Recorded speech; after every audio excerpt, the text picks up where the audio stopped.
Minute का समय लेके बनवा ला जा। हम वही पर बोला ठीक हमारे अंदर का मशीन ठीक है ठीक कर ढोलक बनाओ ठीक कर आइए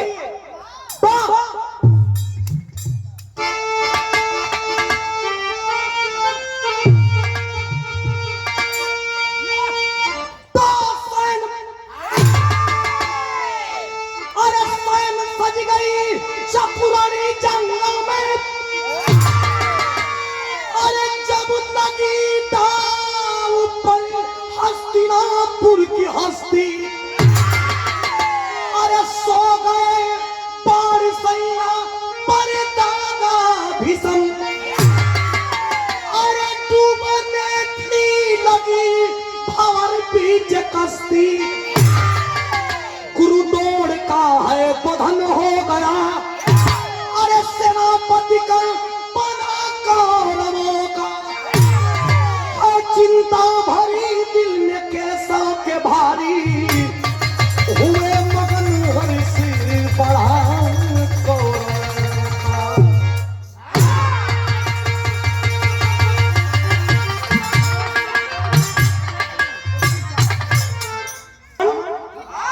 घमंड के सागर में बड़े बड़े नाव डूब गई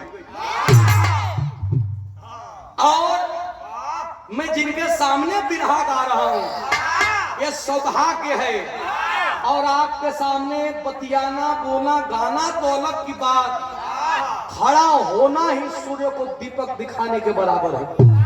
ये सौभाग्य है हमारी। हम कह रहे थे कि घमंड के सागर में बड़े बड़े समुद्री जहाज डूब गए लेकिन घमंड दुर्योधन को हो गया। अरे हम 100 भाई बानी जा कर्ण हमारे तरफ बा दादा भीषम हमारे तरफ बा गुरु द्रोणाचार्य हमारे तरफ पड़ 5 को भाई संदेरत बनी मारल जाए तो एक हको थापर एनी पर नहीं खे। भगवान समझेना कि झगड़ा मत कर लोग 5 को भाई बना सो 5 को गांव का सोई को नोक भर जमीन नहीं झगड़ा से हमारे से के डर बा लड़ाई हो गई बड़े बड़े वीर मारे गए। दादा भीषम बाण के सैया पर लेटे हैं वही समय अंगराज कर्ण अमोघ शक्ति लेकर के अर्जुन को खोजने लगा। भगवान 1 दिन बचा ललन 2 दिन बचा ललन। एक नियम रहा कि किरण डुबला के बाद केहू के ऊपर केहू बाण चलाई नहीं। तीसरका दिन दादा भगवान श्री कृष्ण अर्जुन का रथवा लेके अचानक आमने सामने करण हो गए कलेजा धड़क गई किया है दादा। भगवान सबसे पहले सूर्य देव के तकला की डूबल बना की बना गई 10-15 मिनट टाइम बा कना पार नीचे उतर जाओ रथ से क्योंकि सामने करण खड़ा है। अर्जुन का घमंड बाकी बड़ा बड़ा वीर के मार नहीं आई कौन से डरा निकाला 10-15 मिनट टाइम में यही में तो के लिए दे बड़का वीर बनल हुआ। भगवान का काला पर रथ से नीचे उतर गए छिपे हैं। जब कर्ण देखा कि अर्जुन नहीं है भगवान अकेले लगाम थामे हैं बोला है कर्ण की का भगवान जेकर रथ हाकत बड़ा उनका माई उनके दूध नहीं की पीले का अर्जुन का नाम गरियो सुने कोई का 10 मिनट में तो जान बचाई गरियो सुना में तो गलत हुआ वो में चुप रहा लेकिन कर्ण बोलत का बा बिरहा में भाव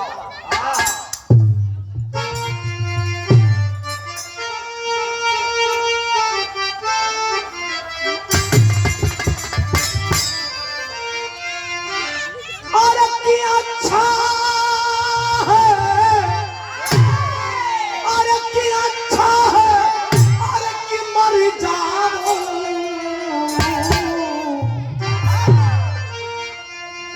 अच्छा अच्छा मत मारा अरे कि अच्छा है अरे कि मर जाओ बेकारी के जीने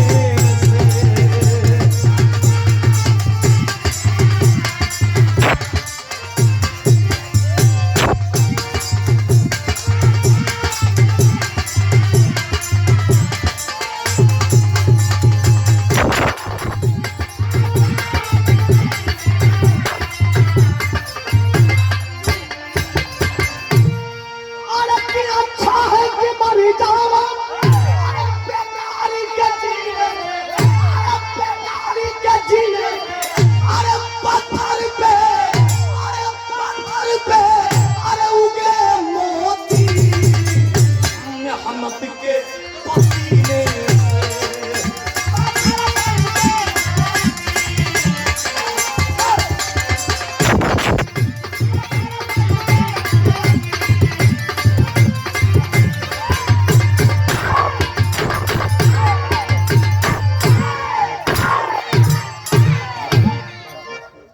अच्छा पांचों पांडव बैठल बाड़न भगवान अलगे बैठल बाड़न युधिष्ठिर महाराज आके कहला कि का हमर भाई अर्जुन मार जाई का कल हम का करी करो का अमोघ शक्ति के सामने जे जाई मराई कहला कोनो उपाय बता दो कहा भीम का बेटा एगो जवान ना कहत होई के लड़े के बुला दे भीम का बेटा कौन भैया कहला पांचों पांडव के जब अज्ञातवास भइल वही गरीब भीम एगो राक्षसीन से बियाह कैले रहे उ राक्षसीन का नाम रहो हिडिंबा और हिडिंबा का एगो लइका बा जौना का नाम बा घटोत्कच बोला ना जाओ का कहला लड़ ले कहला लड़ ना ले बहुत बड़ियार बा भीम पखुरा फुले ना कि हमार बेटा हमारे जैसन होई तो बुलावा अच्छा पत्र लिखाई लाई बा आ जब आई तब भीम से चरगुना पचगुना बड़ियार भीम लगला बा फुलावे के मर्दे हमार बेटा हमारी को करन बा लेकिन नकुल सहदेव लगला रोइला भी मुंह बनावे भगवान का दिक्कत बा कहला भीम हमन को भोजनवा के उन्हीं से मार के खा गलन उन्हों से बढ़िया उनका लइका आ गई हमन तो लड़ाई कैसो जीत जाएगी लेकिन बाप बेटा खैलावे न कुल मुंह आ गए भाई ना ना ना अर्जुन मिलावे लगलन कि आई तो आर बड़का बाबू हमन आई तो आर चच्चा हमन आयो तो आर चच्चा हमन सब लोग तुम्हारे ये तो हम माई लगे हम द्रौपदी सबसे मिलना के बाद लड़का कलश के हमार भाई अभिमन्यु कहाँ बा अभिमन्यु मार गए रहल अभिमन्यु मार गए रहल अभिमन्यु के खोजत बा बिरहा में कलश बा मास्टर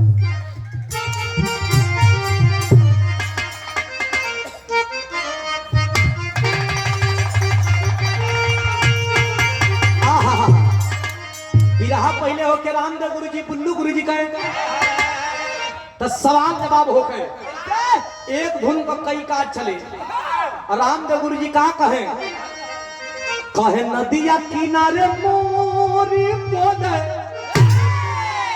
हजार बार बोले हमार पिया हमसे ना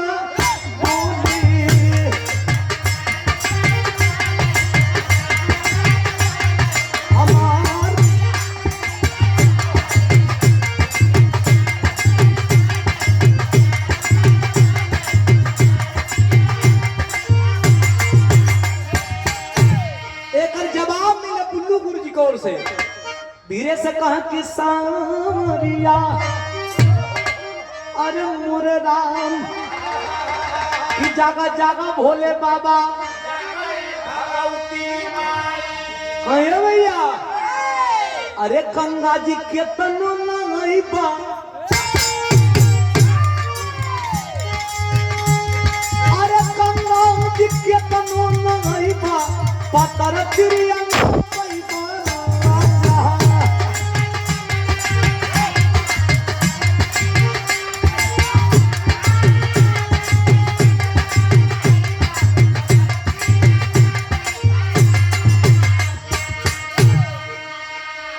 लेकिन अर्जुन का कहे ए बेटा अभिमन्यु के खोजत पड़ा घटोत्कच खटपा हाँ बाबूजी कहाँ बा अभिमन्यु तब बताओ तब काहे धोखावा से मरल मुदैया अरे धोखावा से मरल मुदैया अभिमन्यु भैया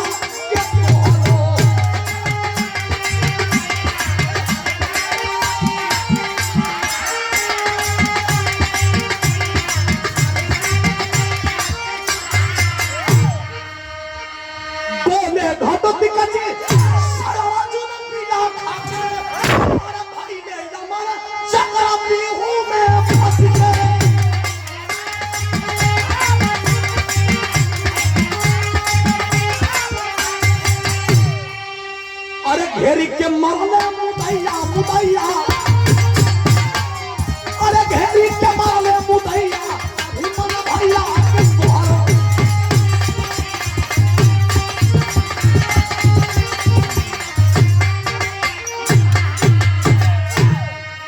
ए भैया घेर के मारले मुदैया तोर भाई मारल गई एक टक कबो अर्जुन के ताके कबो भीम के ताके का कला हम भाई मारल गई हम नहीं खबरदार गलत गलत गलत भाई भीम के लोग कहला कि 10,000 हाथी का बल बा के ऊपर 60,000 हाथी का बल बा ये तो हमें इतना बल होई ओकर भाई भतीजा मारल जाए गलत अर्जुन के धरती पर सबसे बड़ा धनुधर को उपाधि देवल गई ई नहीं के बेटा मारल गई बा ई कैसन धनुधर रहो कि कैसन बाण चलावल रहो कि इनकर बेटा मारल गई ई कुल बलशाली ना भौकाली हो अरे हमें आज बोलैला हां 2 दिन पहले बोलैले होता सीना ठोक करके कहता नहीं कि अपने भाई अभिमन्यु के ना बचा ले होती तो भीम को खून ना एक बात कहे बिरहा में तरज बदलत तो मास्टर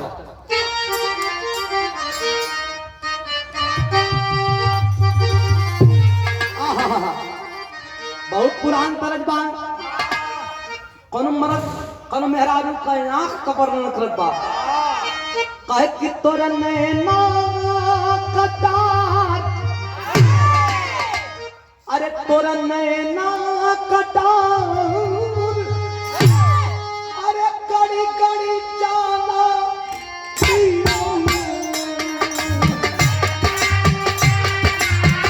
कड़ी कड़ी जाला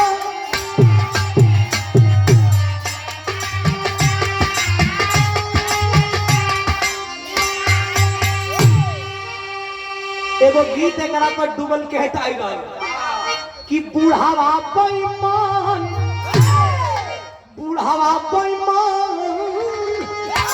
अरे मांगे करैली का चोखा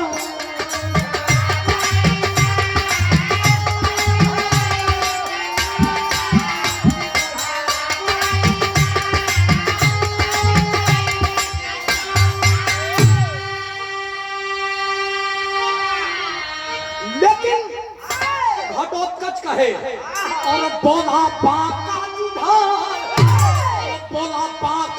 जुधार और काहे नाम के बोलैदा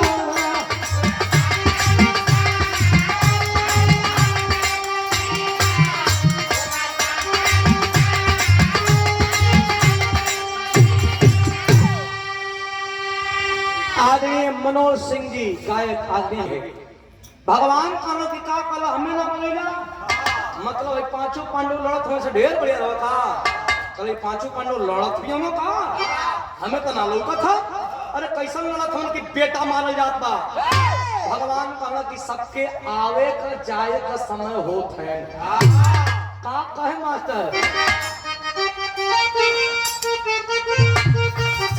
अरे कहे क्षत्रिय न हो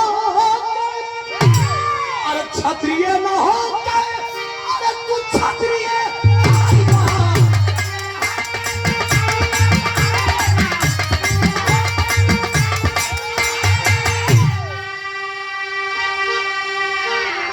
अरे जबकि सामरिया में अरे पीड़िता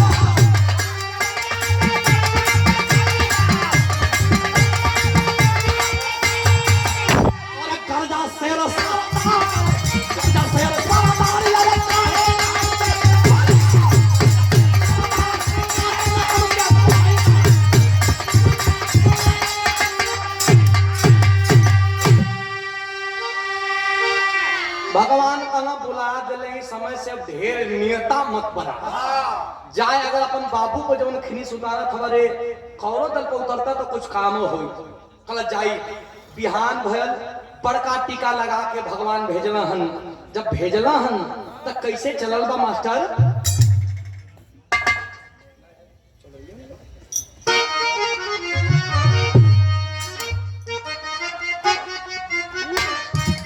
पहुंचल बा जब पहुंचल बा बड़का शरीर लेकर रणभूमि मैदान में तो जैसे गर्जन लगा है गगन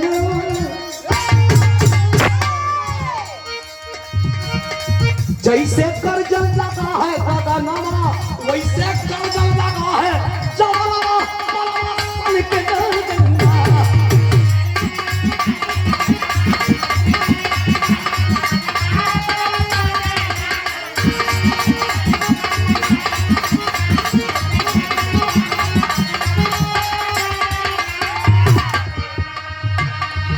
पहुंचल तब अरे पान से रंगे हाथ से मसले अरे सेना लगल पराए अरे हाहाकार मचाती पे साहे लगल घबराए।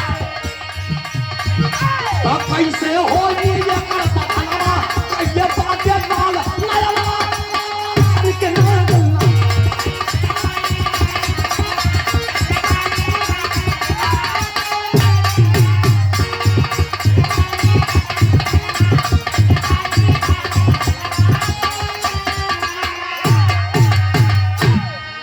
हवे गोड़वा से कई हजार के मुआ जाला। दुर्योधन देखलस कलस किला 5 गो मारते रहना से छठवा आगल के लागल के इतना तक आटा पिसोले मशीन है। अरे तना तबाही मचैले बात कि लिखल गई तेरी के भाव में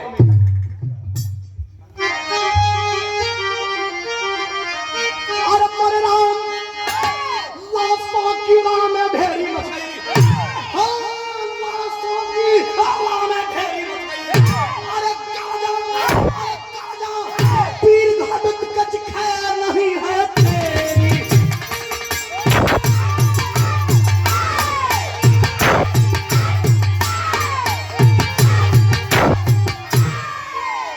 घटोत्कच गर्दर गरजत गरजत पहुंचल बा दुर्योधन के है।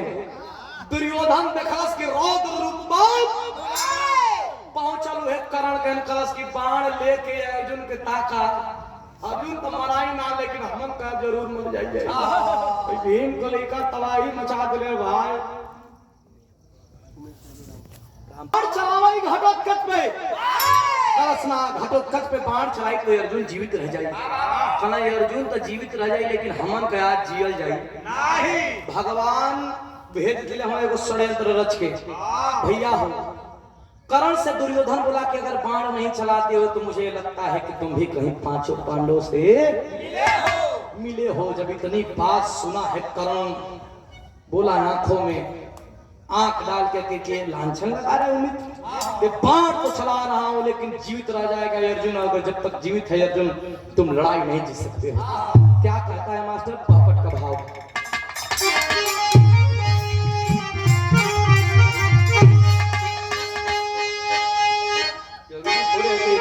जितना रटले वाला वही लेके चला मार दो खचाक से।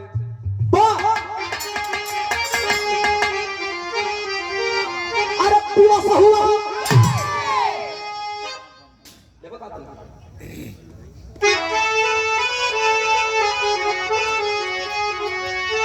अरे पीवा हुआ तान पीर पालवाना पालवा मरलेगा।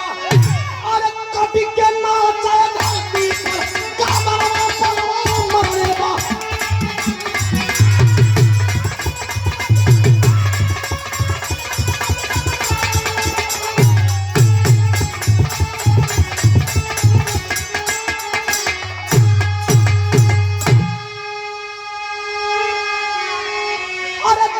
दुर्योधन मगन हुआ। अरे करण सोच में डूब हो। अरे क्या करे पल पे होई नाई। अरे अंतिम आत्मा बूझल हो। दुष्ट दुर्योधन एक तरफ दुर्योधन जब देखलस करण का बाण से वो घटोत्कच का गर्दन कटत तो मार खुशी में मार दली जा। लेकिन भगवान सोच गए कि अमोघ खत्म हो गया। एक तरफ भीम के आंखों में आंसू है कि मेरा बेटा भी मारा गया। भीम क्या सोचते हैं अरे चले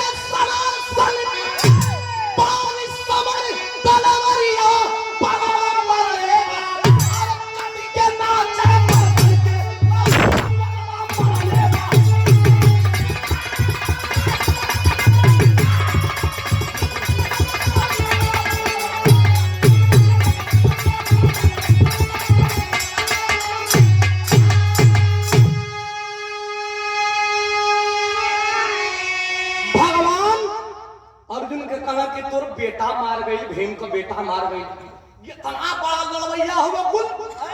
अब जिस अमोक से तुम डर रहे थे उसी अमोक से हटा रहा था मैं। भीम का बेटा अपने गर्दन पे अमोक ले लिया। कितना तोर गुरु तो के शिक्षा देले बाड़न, कितना माई तो के दूध पियाले बाप। देखा भैया आज करण के सामने से रथ हटाऊंगा नहीं वीर, बल्कि करण के सामने ही रथ लेकर के जाऊंगा। अरे बाप रे बाप, लगल कि पूरे महाभारत में बिजली कड़कत बा। कैसे मास्टर?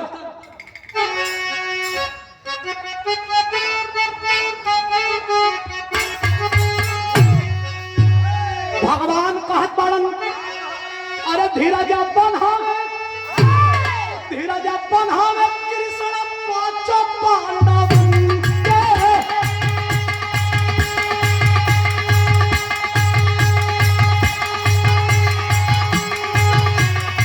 करण अवरी अर्जुन के छिड़ल संग्रह।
भैया लड़ाई करण और अर्जुन को है, करण और अर्जुन को होके लगन।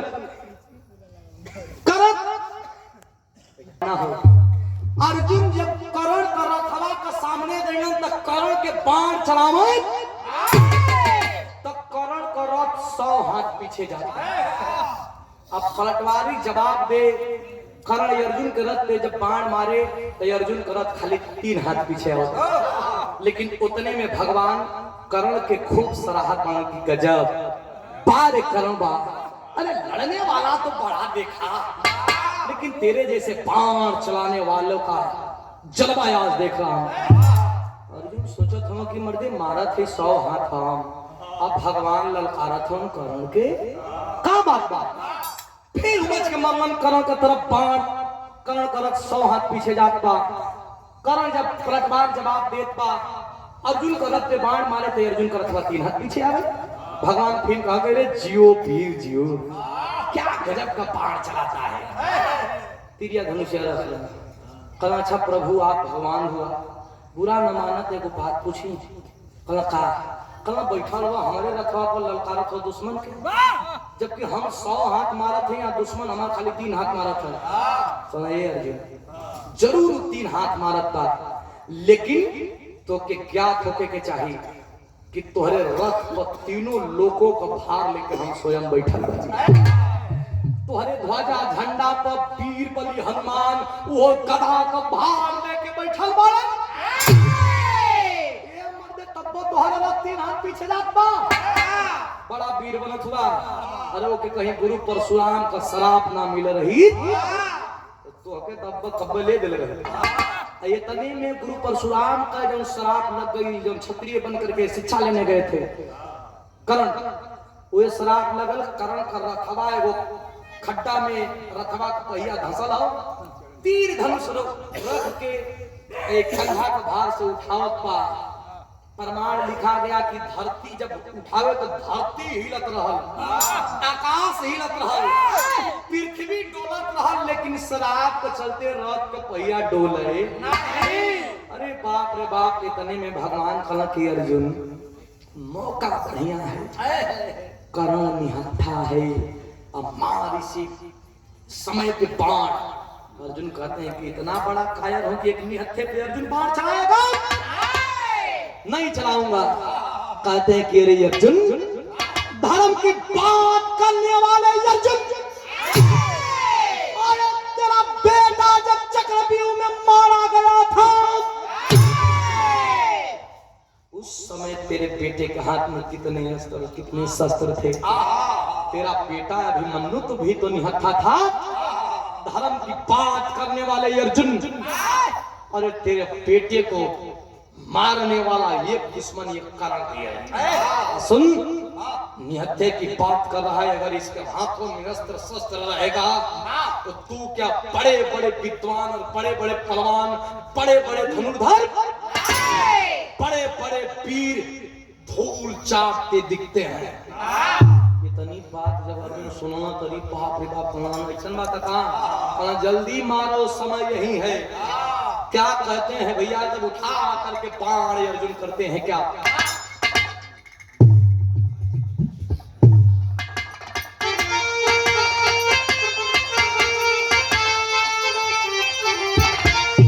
अरे के पशुधा प्रिय लहु बादल पर विजय के बजना, अरे की विजय भाई ने बलवान हो कुंती के लाला।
वही में अर्जुन के घमंड हो गई कि जे के बड़ा बतिया बतला मार धली, वही मरे वाला बड़ा भगवान कहला के ढेर